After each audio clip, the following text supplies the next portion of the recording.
Hello everyone, ये wild life conservation part है और पार्ट 1 है। PMFIS से डील कर रहे हैं इन्वायरमेंट के, तो वाइल्ड लाइफ कंजर्वेशन पार्ट 1। ये सब जो कन्वेंशंस हैं, ये सब PCS में IAS में सब बहुत ज़्यादा क्वेश्चन पूछे जाते हैं, तो ये वाला लेक्चर हम लोग कर रहे हैं। तो स्टार्ट करते हैं वाइल्ड लाइफ कंजर्वेशन पार्ट। इसके पहले हमने बायोडाइवर्सिटी कंजर्वेशन किया है। अब ये सब साइड्स बहुत इंपॉर्टेंट है, तो इसको देखना पड़ेगा, ठीक है। Let's start. तो कंजर्वेशन माने क्या होता है, यहाँ लिखा हुआ है। तो इसका मतलब होता है judicious use of biotic and abiotic resource. Judicious, एक ऐसा यूज़ किया जाए, एक तो सस्टेनेबल वे में हो और एक जस्टिसिएबल हो। किसी मतलब बायोटिक कोई और रिसोर्स है, एबायोटिक आप इसको ऐसा करें कि रिप्लेनिश हो जाए, दोबारा जनरेट हो जाए। अब बायोटिक कंपोनेंट आप इतना यूज़ कर लिए कि अगर पर्टिकुलर स्पीसीज प्लांट की फ्लोरा फोना एक्सटिंक्ट हो जाए या वो इंडेंजर्ड हो जाए, तो ये जुडिशियस यूज़ नहीं कहलाएगा, ठीक है। इसी तरह से ये बायोटिक रिसोर्स ऐसा आपने इस्तेमाल कर लिया, सब अभी ख़त्म कर दिया या फ्यूचर जनरेशन के लिए नहीं, तो दैट्स जुडिशियस यूज़। और इन्वायरमेंटल इम्पैक्ट निगेटिव ना हो। It involves prevention of wasteful and harmful utilisation of universe. तो कोई भी रिसोर्स है उसका हार्मफुल यूटिलाइजेशन से बचना। वेस्टफुल, बहुत फिजूल खर्ची ना करें आप। बायोटिक कोई भी रिसोर्स है आप उसको वेस्टफुल नहीं करें, ठीक है। वाइल्ड लाइफ कंजर्वेशन रिफर करता है for to protecting wild species and their habitat to keep their natural economy healthy. तो ठीक, ये सारी चीज़ें। तो वाइल्ड लाइफ कंजर्वेशन का मतलब क्या है? प्रोटेक्ट करना किसको? वाइल्ड स्पीसीज को और उनके हैबिटेट्स को, ठीक है। हैबिटेट फ्रेगमेंटेशन, हैबिटेट डिस्ट्रक्शन एक स्पीसीज के एक्सटिंक्शन में बहुत बड़ा रोल प्ले करता है, ठीक है। To keep the natural ecosystem healthy. आइए रेगुलेटिंग देखा जाए। Regulating trade in wildlife, कैसे आप रेगुलेट करोगे trade in wildlife? Wait a minute, आइए देखा जाए। पहला देखिए कैसे रेगुलेट किया गया वाइल्ड लाइफ ट्रेड में। देखिए साइट्स बहुत इंपॉर्टेंट है। CITES exam point of view से बहुत सारे क्वेश्चंस बनते हैं साइट से, ठीक है, बहुत इंपॉर्टेंट है। इसका नाम है convention on international trade in endangered species of wild flora and fauna. फोना एनिमल से रिलेटेड हो गया, वाइल्ड है, और फ्लोरा प्लांट से रिलेटेड हो गया। तो कन्वेंशन है किस पे? इंटरनेशनल ट्रेड पे, जो विदेशों में बाहरी जो इंटरनेशनल ट्रेड हो रहा है, अमंग द कंट्रीज़ हो रहा है। ये इंडेंजर्ड स्पीसीज़ में कोई भी प्लांट है या कोई भी फौना है, एनिमल है या प्लांट स्पीसीज़ है, नॉट दैट। तो इसको कंट्रोल कैसे किया? इंटरनेशनल ट्रेड को कैसे कंट्रोल करना है? एक एनिमल किंगडम जो है पूरा और प्लांट किंगडम जो है पूरा, इसमें अगर ट्रेड हो रहा है इंटरनेशनल, किसी वजह से होता है, because resource, we need the resource. तो कई बार एनिमल प्रोडक्ट्स ऐसे होते हैं कि भाई वी यूटिलाइज इट, हैं जेनेटिकली मॉडिफाइड ऑर्गेनिजम्स हो गए, उनको मॉडिफाई करा, ठीक है, और उससे कोई प्लांट हो गया जेनेटिकली मॉडिफाइड, वो बेहतर है, थोड़ा प्रोडक्टिव है। या एनिमल से कुछ आप निकाल रहे हो, ठीक है, इंसुलिन जैसे क्या नाम है, कोई भी आप ड्रग्स निकाल सकते हो, कुछ भी, बहुत सारी चीज़ें निकलती, प्रोडक्ट्स होते हैं एनिमल के, ठीक है, हूफ्स हैं, अरे क्या नाम है, कहीं जैसे हाथी के दांत इस्तेमाल किया जाता है। तो ये सारी सब चीज़ें इसके लिए ट्रेड करते हैं लोग, अलग अलग चीज़ों के लिए, ठीक है, चमड़े के लिए ट्रेड करते हैं, बहुत सारी चीज़ें हैं, प्रोडक्ट है, बायोलॉजिकल प्रोडक्ट है, ड्रग्स है। तो ये सब कैसे रेगुलेट करना है आपको? एक साइट्स है, ठीक है। तो इसको कहा जाता है कन्वेंशन को वाशिंगटन कन्वेंशन, ठीक है। और ये एक इंटरनेशनल एग्रीमेंट है। क्या भाई? इंटरनेशनल एग्रीमेंट, अ मल्टीलैटरल ट्रीटी। कई कंट्रीज आती हैं, बातचीत करती हैं, सब all that, between the government, सरकारों के बीच बातचीत होती है, और ये इंश्योर करती है कि जो ट्रेड हुआ है पर्टिकुलर स्पेसिमेन में, तो जो एक पर्टिकुलर स्पेसिमेन में ट्रेड हुआ है, कोई भी प्लांट है, एनिमल है, it does not threaten it's their survival. इसकी सर्वाइवल को, जो जीवन की वो है, उसको थ्रेटन नहीं करता है, ठीक है, does not threaten it's survival. आइए आगे देखा जाए। ये देखिए ड्राफ्ट हुआ था 1963 में, but following A resolution adopted by member of IUCN, but it entered into force in 1975। तो ये इन्फोर्स कब हुआ था, आया तो ड्राफ्ट बना था 1963 में, साइट्स का ड्राफ्ट, ठीक है, 1963 में ही बन गया। मतलब हमारे यहाँ जब wild life conservation protection act आया था 1972 में, क्या आया था? 1972 में वाइल्ड लाइफ प्रोटेक्शन एक्ट आया। तो इससे पहले ही इन लोगों ने ये ड्राफ्टिंग कर ली थी, ठीक है, एक तरह से देखा जाए वाइल्ड लाइफ कंजर्वेशन से रिलेटेड। तो ड्राफ्टिंग तो पहले हुई थी, but they enforced it in 1975। पर इनका इन्फोर्समेंट जो हुआ वो 1975 में हुआ, ठीक है। और ये सब इन्फोर्समेंट 1974, जैसे ब्लड लाइन कमीशन बैठा था, ठीक है, तो उस सब के बाद ही ये सब चीज़ें हुई हैं। आइए आगे देखा जाए। पार्टीज़ टू साइट्स की कौन कौन पार्टीज़ हैं? पहले तो एक ये लीगली बाइंडिंग है ऑन द पार्टीज़। अगर कोई पार्टी ज्वाइन कर रही है तो इस पर लीगली बाइंडिंग हो जाएगा। क्या हो जाएगा? It will be a legally binding on it, ठीक है। But it does not take the place of national law. ये नेशनल लॉ का जगह नहीं लेगा, ठीक है। आप नेशनल लॉ वहीं के वहीं रहेगा, बट लीगली बाइंडिंग हो गया parties, but it will not take the place of national law. जो नेशनल लॉ है वो रहेंगे। अब नेशनल लॉ गवर्नमेंट चेंज कर सकती है for the protection of these endangered species, ठीक है। तो यहाँ पे हमने पढ़ा थोड़ा सा कि पहला लीगली बाइंडिंग नहीं एंड ऑल दैट, और in does not take the place of national law. एक फ्रेमवर्क बनाता है, तो इट ओनली प्रोवाइड्स फ्रेमवर्क बताएगा जो ईच पार्टी को फॉलो करना है। और the parties need to adopt their own, तो भैया वही कहा ना, अपना लॉ खुद बना ले, their own domestic legislation. The parties need to adopt their own domestic legislation, ठीक है। और इससे रिलेटेड जो भी मतलब साइट्स बता रही है उससे रिलेटेड लेजिस्लेशन हो, और इंश्योर किया जाए that site is implemented in the national level. जो साइट्स के प्रोविज़न हैं वो इम्प्लीमेंट हो नेशनल लेवल पे। तो इसके लिए क्या चाहिए आपको कि आप अपना ही जो है लॉ बनाइए, ठीक है। नेशनल लॉ आप अपना बनाइए ऐसा कि आप साइट्स के फ्रेमवर्क के हिसाब से काम करें, ठीक है। IUCN is the organ of UN and sites is the international. Sites तो मान लो इंटरनेशनल एग्रीमेंट हो, पर IUCN organ of the UN तो नहीं है, एक NGO, ठीक है। और दूसरा, IUCN runs thousand of field project around the world to manage better environment को मैनेज करने के लिए, बात सही है। और साइट्स लीगली बाइंडिंग है पार्टीज पे, अगर कोई पार्टी, अभी हमने ऊपर पढ़ा है, but this contention does not take the place of national law, ये भी हमने देखा। तो देखो ये U 2015 का सवाल था इस तरह से, तब भी ईजी सवाल था ये। आइए आगे देखा जाए। कॉन्फ्रेंस ऑफ पार्टीज, जैसे वहाँ UNFCCC में कॉप पढ़ा था, तो यहाँ पे देख लीजिए कॉप है, जिसको कॉन्फ्रेंस ऑफ पार्टीज़ कहा जाता है, ठीक है। डिसीजन मेकिंग बॉडी एक तरह से कह सकते हैं, निर्णय लेती है। तो आइए इसको रब कर दूँ थोड़ा।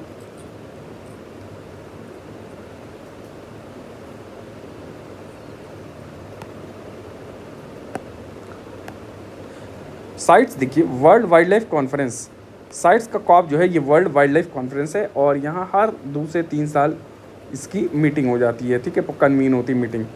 और ये डिसाइड क्या करती है, रिव्यू करती है, और डिसाइड किस पे, regulating trade in endangered species. कोई भी इंडेंजर्ड स्पीसीज़ में अगर ट्रेड हो रहा है उसको कैसे रेगुलेट किया जाए, ठीक है। रेगुलेटिंग द ट्रेड, यहाँ लाइन है ना, regulating the trade in endangered species, review and decide, ये सब काम करना है। और the COP will decide on the proposal to list, remove और change species listing on the appendix. तो ये और क्या डिसाइड करता है, it decide on the proposal, कोई प्रपोजल आया है उस पर देखता है कि भाई कौन सी स्पीसीज़ को लिस्टिंग में कहाँ कहाँ रखना है, अपेंडिक्स 1 में, 2 में, 3 में, जो भी अपेंडिक्स के क्राइटेरिया दिए गए। तो साइट्स में डिवीज़न किया गया, जिसको अपेंडिसेस कहा जाता है, कि कौन से मोस्ट इंपॉर्टेंट हैं जानवर या फ्लोरा फौना जिनको प्रोटेक्ट करना है, किस में ट्रेड किया जा सकता है, किसको नहीं हंटिंग करना है, किसको करना है। तो लेवल ऑफ प्रोटेक्शन साइट्स के अपेंडिक्सेस में दिया हुआ है with related to these flora and fauna. चलिए अब फंक्शनिंग ऑफ साइट्स देखा जाए। साइट्स की फंक्शनिंग क्या है, sites work by subjecting international trade in specimen of selected species to specific control। तो साइट्स कैसे काम करती है, कोई भी बाई सब्जेक्टिंग इंटरनेशनल ट्रेड, कोई भी स्पेसिमन में, पर्टिकुलर स्पीसीज़ का स्पेसिमन में उसके जो ट्रेड हो रहा है, इस पर स्पेसिफिक कंट्रोल कैसे लगाया जाए, क्या क्या control. All import and export of species covered by CITES must be authorise by licensing system. भाई कोई भी इम्पोर्ट कर रहे हो, आप भेज रहे हो या मंगा रहे हो, कोई भी स्पीसीज़ को आपको इम्पोर्ट करना है, एक्सपोर्ट करना है बाहर देश में, या आपको इंपोर्ट करना है, उसके लिए एक लाइसेंसिंग सिस्टम चाहिए, बिना इसके आप एक्सपोर्ट इंपोर्ट नहीं कर सकता। तो ट्रेड, तो साइट्स यही कहता है, क्या साइट्स क्या कहता है, साइट्स ने यहाँ पहले ही यहाँ बता दिया कि CITES work by subjecting international trade in specimen of selected species to specific control. तो स्पेसिफिक कंट्रोल किसके, कोई भी स्पीसीज पे कंट्रोल लाना है तो ये साइट्स कंट्रोल लाएगा, नेशनल लेजिस्लेशन के थ्रू कंट्रीज अडॉप्ट करेंगी। तो ये खुद से लॉ नहीं बना देगा, नेशनल लेजिस्लेशन, उसमें लाइसेंसिंग सिस्टम, तो कंट्रीज को चाहिए कि they introduce the licensing system. Each party designate 1 और मोर मैनेजमेंट अथॉरिटी, हर एक पार्टी को चाहिए कि मैनेजमेंट अथॉरिटी बनाया जाए for administrating the licensing system. अब लाइसेंसिंग सिस्टम को देखने के लिए एक मैनेजमेंट अथॉरिटी का गठन किया जाए, ठीक है, और साइंटिफिक अथॉरिटी का भी गठन किया जाए to advise them on the effect of trade and status. ये साइंटिफिक अथॉरिटी बताएगी कि क्या प्रेजेंट स्टेटस क्या है, मैनेज करने वाला कि लाइसेंस मैनेज करना है, चलो इसको दे दिया गया है तो कैसे मैनेज करेगा। एक मैनेजमेंट अथॉरिटी होती है, एक साइंटिफिक अथॉरिटी, वो एडवाइस करेगी इन चीज़ों पे कि किसको किसके ट्रेड पे बैन किया जाए, किसके एक्सटेंशन के चांस ज़्यादा हैं, कौन सा विलुप्त हो सकता है। तो effects of trade, on the effects of trade on the status of species, ठीक है। चलिए आइए देखा जाए और भी मैनेजमेंट अथॉरिटी। अब हमारे यहाँ मैनेजिंग कौन करता है अथॉरिटी, हमारे यहाँ जो मैनेजिंग अथॉरिटी होती है वो है management authority, director of wildlife preservation, ministry of environment forest और क्लाइमेट चेंज के अंदर एक डायरेक्टर है वाइल्ड लाइफ प्रिजर्वेशन का, director of wildlife preservation, ये मैनेजमेंट अथॉरिटी हो गई। अच्छा, management authorities competent to grant permit, वो मैनेजमेंट अथॉरिटी जो परमिट ग्रांट करती है। ऐसे ओवरऑल तो MEFCC है, ये wildlife crime control bureau. तो अगर आपसे पूछा जाए कम्पिटेंट टू ग्रांट परमिट, कौन सी अथॉरिटी है जो परमिट ग्रांट करेगी, it's wild life crime control bureau. ठीक है, wildlife crime control bureau का गठन कब हुआ था, प्लीज़ टेल द डेट बताइए और सर्च भी करिए, खुद से पढ़िए विकिपीडिया पे भी। चलिए, और साइंटिफिक अथॉरिटी ZSI हो गया, जूलॉजिकल सर्वे ऑफ इंडिया हो गया, BSI botanical survey of India हो गया, और wild life institute of India हो गया। ठीक है, चलिए आइए, the protection offered by sites, इसको थोड़ा रब कर दूँ। द प्रोटेक्शन जो ऑफर्ड है बाई साइट्स टू स्पेसीज, किसी स्पेसीज़ को प्रोटेक्शन दिया जाता है। देखिए आइए, the sites covered by the species, जो साइट्स के द्वारा कवर होती हैं, इनके 3 अपेंडिसेस में बांटा गया है, 3 अपेंडिसेस। ठीक है, साइट्स की 3 अपेंडिसेस हैं। WPA में भी अमेंडमेंट हुआ है, तो इस पर अपेंडिसेस चेंज हुई हैं, जिसमें वर्मीन वाला हटा दिया गया था। ठीक है, और भी चीज़ें हैं वो देखेंगे नेशनल लेजिस्लेशन में। ठीक है, ये वाले में फ़िलहाल यहाँ तक देखते हैं। According to the required degree of protection, तो साइज में 3 अपेंडिक्स आ जाता है। 3 अपेंडिक्स क्यों आता है, रिक्वायर्ड डिग्री ऑफ प्रोटेक्शन के हिसाब से किसको कितना बचाना है क्या है। देखिए अपेंडिक्स 1 में क्या आएगा, स्पीसीज जो थ्रेटेंड एक्सटिंक्शन से, ये अपेंडिक्स 1 में आ जाएंगी। तो अपेंडिक्स 1 में क्या आ जाएंगी, species threatened with extinction and trade in specimens of these species is permitted only exceptional, बहुत एक्सेप्शनल सर्कमस्टांस होगा तभी इनका ट्रेड परमिट किया जाएगा, वरना नहीं किया जाएगा। जैसे कैप्टिव ब्रीडिंग कराना है पकड़ करके आपस में, ये क्या होता है कि मीट करा देते हैं ताकि इनकी ऑफस्प्रिंग्स ज़्यादा जनरेट हो, तो ये कैप्टिव ब्रीडिंग करा दिया। या लीगल इंटरनेशनल ट्रेड, हाँ तो लीगल यहाँ पे जो लीगल इंटरनेशनल ट्रेड होगा कॉमर्शियल पर्पस के लिए नहीं होगा, it will not be for commercial purpose, captive breeding के लिए हो सकता है। ठीक है, कैप्टिव ब्रीडिंग का काम ही प्रोटेक्ट करना। ठीक है, तो ये सारी चीज़ें ये अपेंडिक्स 1 में एकदम हाईली प्रोहिबिटेड वाली आ गई। ठीक, अगला वाला देखा जाएगा अपेंडिक्स 2, इसमें क्या है, not necessarily threatened with extension but trade must be controlled. तो 2 वाले में थोड़ा कंट्रोल रखा जाएगा, 1 में तो एकदम ही बंद कर दिया गया, बस एक्सेप्शनल सर्कमस्टेंस में 1 में दिया गया था कैप्टिव ब्रीडिंग के अंदर। पर अपेंडिक्स 2 में not threatened with extinction but not necessary threatened with extinction but trade must be control, वरना एक्सटिंक्ट हो जाएंगे। तो ये बीच में रखा गया, भैया कर दो, थोड़ा बहुत कंट्रोल रखो। ठीक है, पर to avoid utilisation incapable with survival, तो बस इसीलिए to avoid utilisation incompatible with survival, कि भाई इनके आगे थ्रेटन हो सकते हैं या सर्वाइवल रेट कम हो सकता है। चलिए आइए अब अपेंडिक्स 3 की बात किया जाए। अपेंडिक्स 3 में क्या है, species protected in at least 1 country which has asked other parties for resistance. तो 3 वाले में देखिए अजीब सी बात आई है कि भैया इन लोग कहते हैं कि अपेंडिक्स 3 में वो सारी स्पीसीज आएंगे जो एटलीस्ट कोई 1 कंट्री में प्रोटेक्टेड है, और ये 1 कंट्री को डर लग रहा है कि अगर इसका ट्रेड हुआ तो ये थ्रेटेंड, ये खत्म, extinct, which has asked other sides parties for assisting control in 1 country. क्यों, क्योंकि भाई साहब अगर ये कंट्री A है, अब इसको फील हो रहा है, और ये दूसरी कंट्री B है, या ये कंट्री C है, या ये कंट्री D है, अब ये देखो इनसे क्यों मदद मांग रहा है, ये A वाले को लग रहा है कि भैया हमारे यहाँ तो on the verge of extinction है या थ्रेटेंड है, on the verge of extinction या थ्रेटनिंग हो रही है इसकी, ये स्पीसीज खत्म हो जाएगी। तो बाकी लोग से अर्ज क्यों कर रही है, भैया अगर इसका ट्रेड हुआ, इंटरनेशनल ट्रेड C को हुआ, B का हुआ, D का हुआ, तो यहाँ से तो ये स्पीसीज एकदम विलुप्त हो जाएगी, विलुप्त हो जाएगी ना, तो ख़त्म ही हो जाएगी यहाँ से। तो ट्रेड को बैन किया क्योंकि डिमांड होगी, ट्रेड होगा, तो इस कंट्री को भी फ़र्क पड़ेगा, because it is on the verge of extension. तो अपना बायोडाइवर्सिटी कंजर्वेशन के लिए, अपना वाइल्ड लाइफ कंजर्वेशन के लिए ये चाहती है कि दूसरी कंट्रीज़ को कहती है भैया आप भी लॉ ले आओ कि भैया तब की ट्रेड रेट कम हो, हम भी बच सकें यार, तो ये कहेगी, रिक्वेस्ट करेगी। तो ये सारी आ जाएंगी अपेंडिक्स 3 वाले में, किस में आ जाएंगी, और पार्टी से मदद मांगेंगी तो कि भाई आप कंट्रोल, ट्रेड कंट्रोल करने में हमारी मदद करिए। ये कौन सी आ जाएंगे, 3 ऑन, ये अपेंडिक्स 3 में ये सारी आ जाएंगे। ठीक है,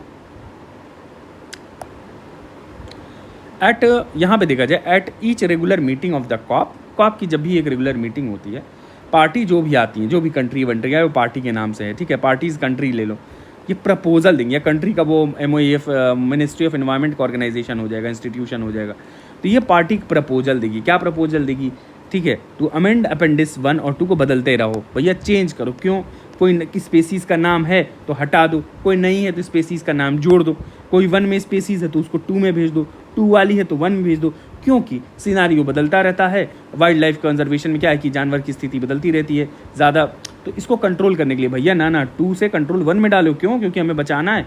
1 में अब 1 की ज़रूरत नहीं है, मान लो 1 से 2 करना है, अरे बहुत ज़्यादा है हमारे पास स्पीसीज़ के नंबर, ये सब हर चीज़ है, वाइल्ड लाइफ बच जाएगा, एक्सटिंक्शन कम है, तो भाई 2 में डाल दो। तो ये सारी चीज़ों के लिए अमेंड किया जाता है 1-2। और ये जो है इसको वोटिंग भी की जाती है इसकी, ठीक है, they are submitted to vote, ठीक है। ऐसे काम नहीं चलता है, यहाँ वोटिंग होती है, ठीक है, COP की मीटिंग में। भाई फैसला कैसे लिया जाएगा? सबकी सर्वसहमति से कंसेंसस बिल्डिंग होगा कुछ, तभी तो लिया जाएगा। तो ये वोटिंग यहाँ पे कर दी जाती है।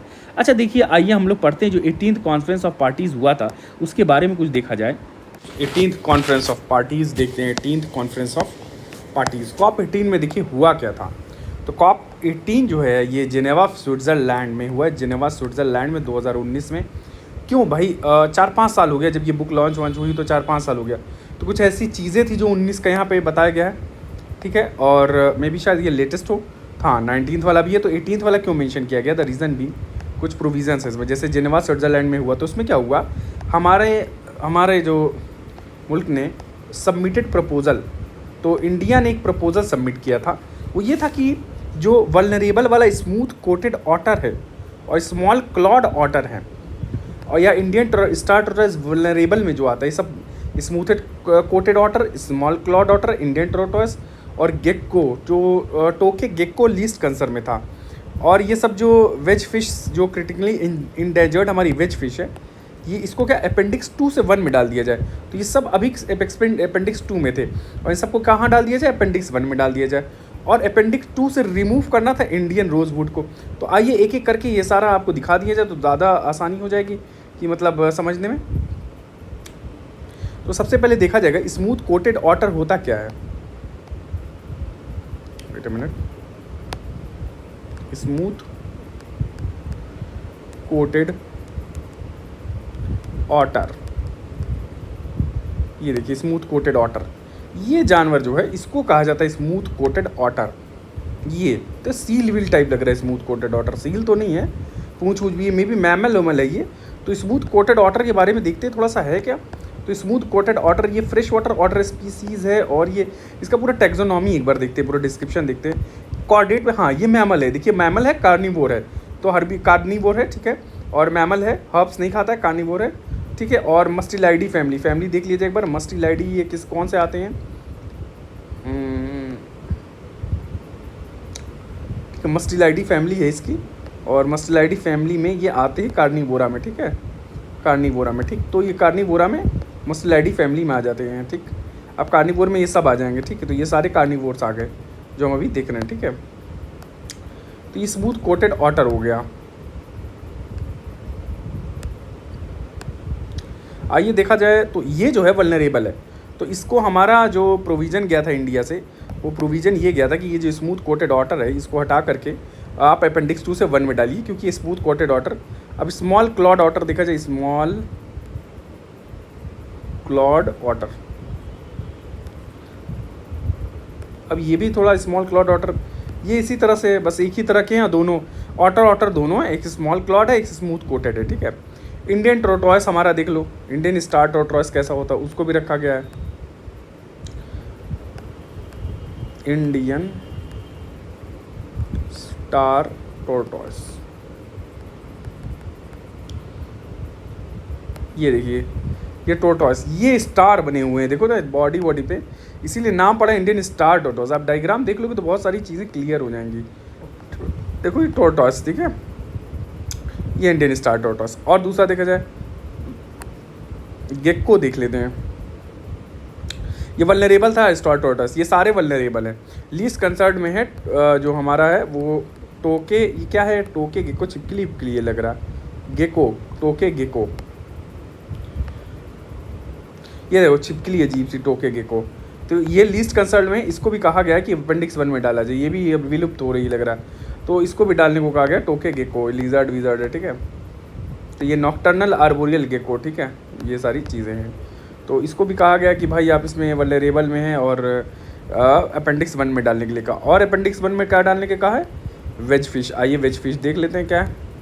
और वेज फिश क्रिटिकली इंडेंजर्ड है, बहुत ध्यान रखिएगा, वेज फिश क्रिटिकली, ये वेज की तरह, देखिए इसका शेप वेज की तरह है, क्या देखो ये है वेज फिश, ठीक है वेज।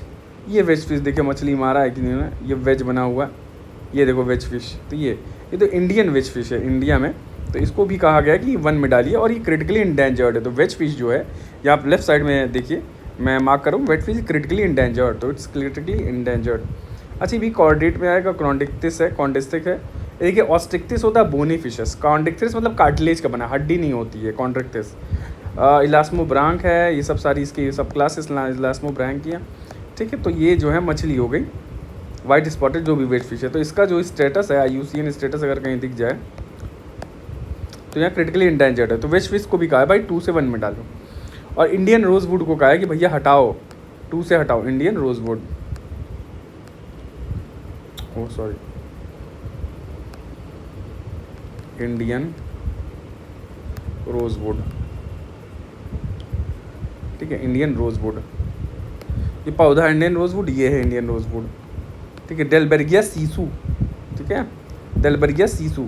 अब इंडियन रोजवुड इस शीशम का पेड़ है लग रहा है, तो डेलबर्गिया सीसू है ये इंडियन रोजवुड है, इसको कहा गया है हटाने के लिए, ठीक है। शीशम, ठीक है शीशम, तो शीशम की लकड़ी कहा गया है कि अपेंडिक्स 2 से हटाओ, ठीक है। तो अपेंडिक्स 2 से हटाने के लिए कहा गया है, और ये अपेंडिक्स 2 से ये भी हटाने के लिए कहा गया था, और रोजवुड को भी 2 से हटाने के लिए कहा गया, 1 में डालने के लिए कहा गया क्या है, तो अपेंडिक्स 2 में हटाने के लिए कहा गया। फिर कहा गया है कि तो 2019 में अब ये स्टार टोरटॉइस जो था, स्मॉल क्लॉड ऑटर और स्मूथ कोटेड ऑटर, ये सब चला गया है 1 में। तो मेन बात ये है कि ये 1 में चला गया। तो अब जो है स्मूथ कोटेड ऑटर 1 में चला गया है, स्मॉल क्लॉड ऑटर भी 1 में चला गया है। इंडियन टोरटॉइस गया है कि नहीं 1 में देखा जाए, तो स्मूथ इंडियन स्टार टोरटॉइस भी चला गया 1 में, तो स्टार बना था आप देख लिए थे। स्मॉल क्लॉटेड ऑटर दोनों चले गए हैं, ये भी ऑटर चला गया, ठीक है। वर मूव टू अपेंडिक्स, और इनका कंप्लीट बैन हो गया है, इन्फोर्स कर दिया गया ट्रेड पे। तो smooth coated otter, Asian small clawed वाला स्टार टोरटॉइस, तो आप स्टार टोरटॉइस नहीं आप वो ट्रेड कर सकते, सज़ा मिलेगी। स्मूथ क्लॉटेड हो गया, स्मॉल कोटेड हो गया, अरे स्मॉल क्लॉड हो गया, स्मूथ कोटेड, ये सब बन। अब इंडियन रोजवुड वाला नहीं पता, यहाँ पे दिया तो गया था कि अपेंडिक्स 2 से हटा लो, ठीक है। आइए आगे देखते हैं। फिर 19 में जो कॉन्फ्रेंस ऑफ पार्टी हुई थी, 19 में जो इनका कॉप हुआ था, साइट्स का कॉप हुआ था, ये पनामा में हुआ था, और इसमें 52 प्रपोजल और डाले गए थे that would affect the regulation on international trade. और ऑपरेशन टर्टल शील्ड जो है, ये इंडिया का एफर्ट था कि to curb operation turtle shield, ये किसका, इंडियाज़ का एफर्ट था to curb turtle wildlife crime. भाई टर्टल में जो भी क्राइम व्राइम हो रहा है, ये भाई एक्सपोर्ट इम्पोर्ट जो भी है, ट्रेड कर रहे हैं इलीगल, तो ऑपरेशन टर्टल शील्ड था, ठीक है। ऑपरेशन, एक बार ऑपरेशन टर्टल शील्ड हम देख लेते हैं अलग से, मे भी यहाँ मेंशन किया है कि नहीं। अच्छा एक मिनट, ऑपरेशन टर्टल शील्ड हमारे हिसाब से ऑपरेशन टर्टल शील्ड यहीं दिया होगा इसी में, लेट मी फाइंड आउट।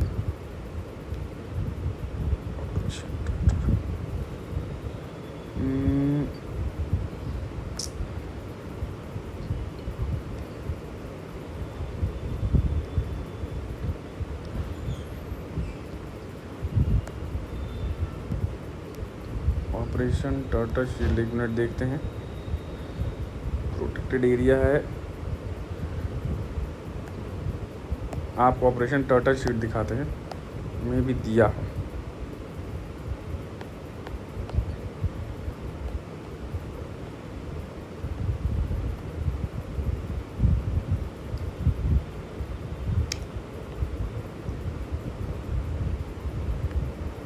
ये देखिए कंजर्वेशन ऑफ टर्टल दिया है, ठीक है। आइए तो ऑपरेशन टर्टल शील्ड था, ऑपरेशंस देखते हैं इस पर, इंडियन इनिशिएटिव्स जो आएगा हमारा, ठीक है। देखिए सॉफ्ट शेल टर्टल भी क्रिटिकली इंडेंजर्ड है, Indian Ganges soft shell turtle भी है, और भी सारा है। ये टर्टल की अलग अलग स्पीसीज़ हैं, ठीक।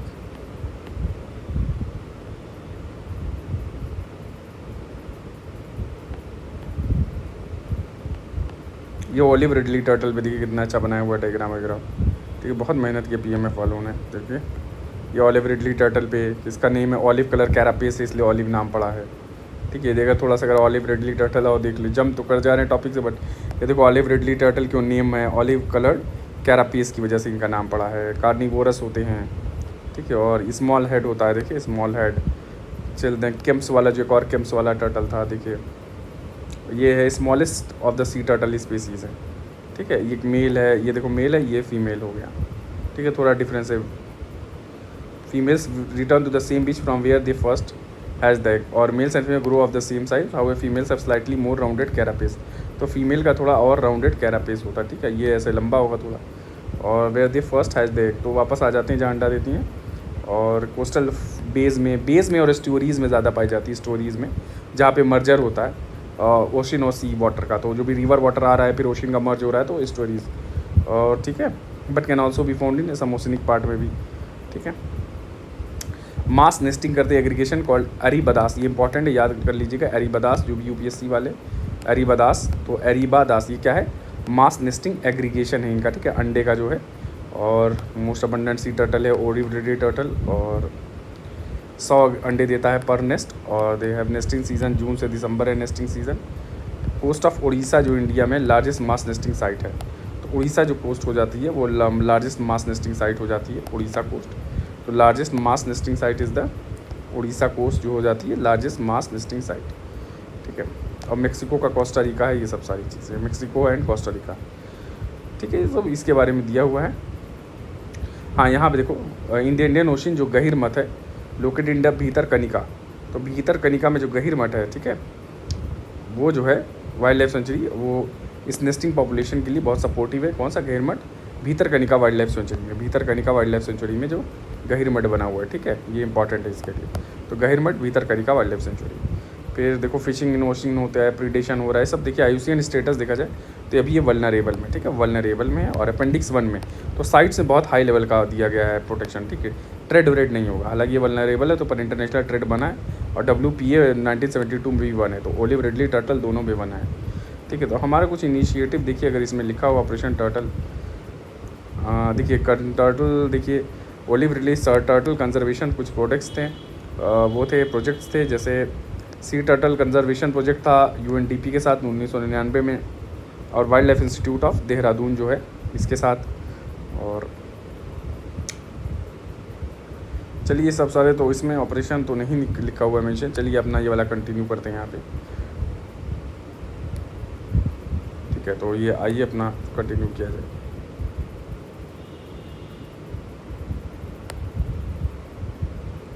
तो प्रोटेक्शन ऑफ साइट्स वाइट्स हमने देख लिया था। अब देखते हैं जयपुर गेको साइट्स हो गया है, 14 कॉन्फ्रेंस भी हो गई है। तो हम कॉन्फ्रेंस देख लिए थे, ऑपरेशन टर्टल शीट देख रहे थे, ठीक है। तो ऑपरेशन टर्टल शीट,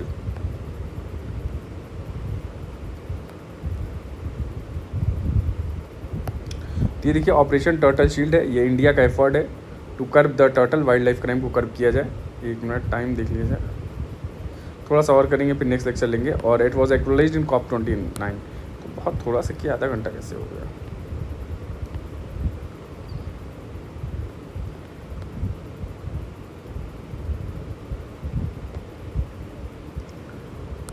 तो यहाँ पे COP29 में ये चीज़ है।